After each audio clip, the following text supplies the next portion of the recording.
Okay, I'm just going to go through my slides. So basically, we are trying to help people with their creative planning. Why did we build this? Well, ShotKraft is a tool to make shot lists, as we've said. We built it because I was working on a lot of indie projects and some little bigger than indie projects. Like I was doing a Hallmark movie in Connecticut, and the director was late, the locations weren't locked. He came in like 4 days before we were supposed to shoot. It got to the Friday before we were about to shoot on Monday, and we weren't done with our shot list. And I called the producers and I said, listen, we can do one of two things. We can work on Saturday, me, the director, and somebody to type, which was the AD, because neither one of us, me or the director, know how to type that well. Or we could show up on Monday unprepared. And they said, well, you mean you want us to pay you a double day for Saturday, right? Is that what you're saying? And I said, yes, because you need us prepared. And so that's when it started dawning on me during the strike, when I was thinking about a lot of situations like that, how we could have done this a little bit faster. So that's why we started to work on it.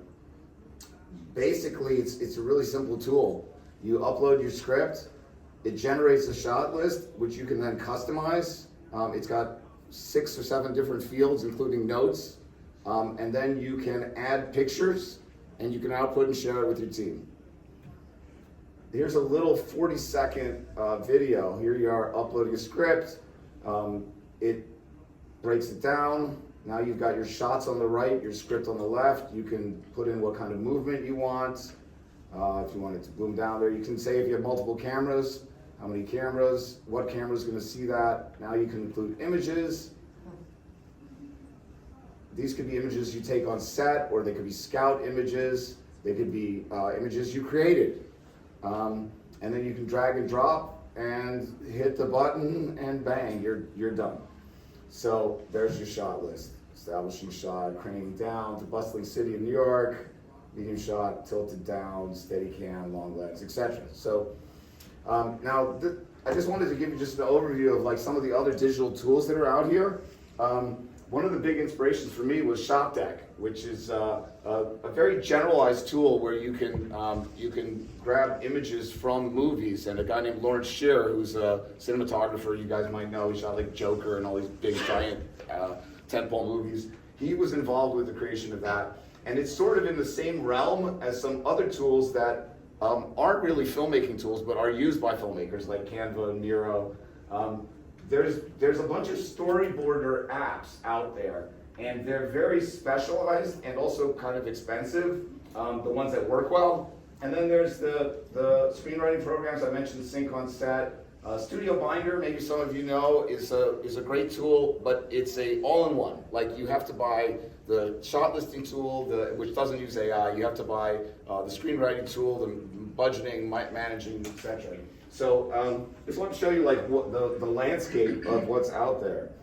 And then one of the things Dave started to mention that I think is really important is that not only does tools like this and others allow you to get to A to B a little quicker so that you can then do B plus, B2, B3, B4, and just keep iterating. And that's the thing actually Jerron, the guy I was talking to, was very excited about, because he wants to be able to see how a 10K, a light, is going to look in this position and every position from here over to the wall, so that he can know exactly where he wants it in seconds. So he's looking at tools like that. And so the other aspect is really cool is a lot of people told me that they're taking unformed ideas, throwing them into ShotKraft and getting out shots. Like even if they just have like a paragraph of, a thought of something, that gives them an idea of what they're going to create. So it shortens that timeline to be able to go from idea to something shootable. And now in our pipeline, what we're going to be looking at doing next is how we can not only give you a shot list, but also give you something that's more like your shot list, something that you want to do for comedies, something that you want to do for dramas. Maybe you have a Michael Bay style action movie. You're not going to want the same shot list as you would for a comedy. So that's something we're looking at. And And then training, training your own creative assistant. Something that we're also looking at down the road is possibly having our own large language model that works specifically for you. It would be like if you have a very specific Wes Anderson style that you want to remain adherent to, you should be able to give it some of that work, start making your first shot list, and then it can learn from you and stay in your sort of profile. So you have almost like your little socket inside the AI. So that's... See, where I see that is different. I see that, Leland, go back for 1 second. Yeah. Because where I see that is you have a private production company or you're a production company that does industrials for a specific client. Right. I've got a client that I work with that does very specific training videos in avionics and aerospace. Right. And okay, here's the United one, here's the American one, here's the Delta one, and this is how you train everybody. And they all have specific parameters and specific order of how shots are supposed to be shown. Mm-hmm. So customizing the tool sets so that you can have it for, not for the Wes Anderson stuff, but for the bread and butter clients that we all get. Well, I'm just making sure. No, you're right, because what I built this for people like me and like Dave. But it turns out that people like us are already kind of set in our ways, and we'll play with something like this, but we'll use it kind of like as a backup, right. So we don't forget to get an insert or a wide shot.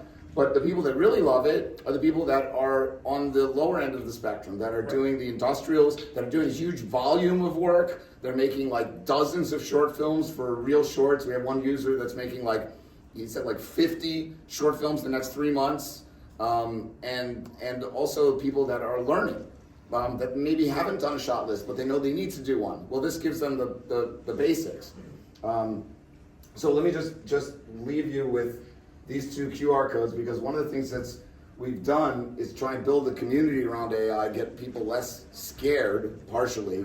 We created a Facebook group, and we did 2 panels on Zoom, one with an entertainment attorney, so we can talk about the legal aspects of AI, a lawyer, a journalist from the Wall Street Journal who writes about tech and media, and another entrepreneur who uses AI. And then the second group was with the guy I mentioned, Jaron, a guy who did Artemis. Some of you may be familiar with Artemis, the Directions Viewfinder app. So he was on one of our panels, as well as Guy Goldstein, who is the guy behind Writer's Duet, which is apparently the second largest screenwriting program after Final Draft.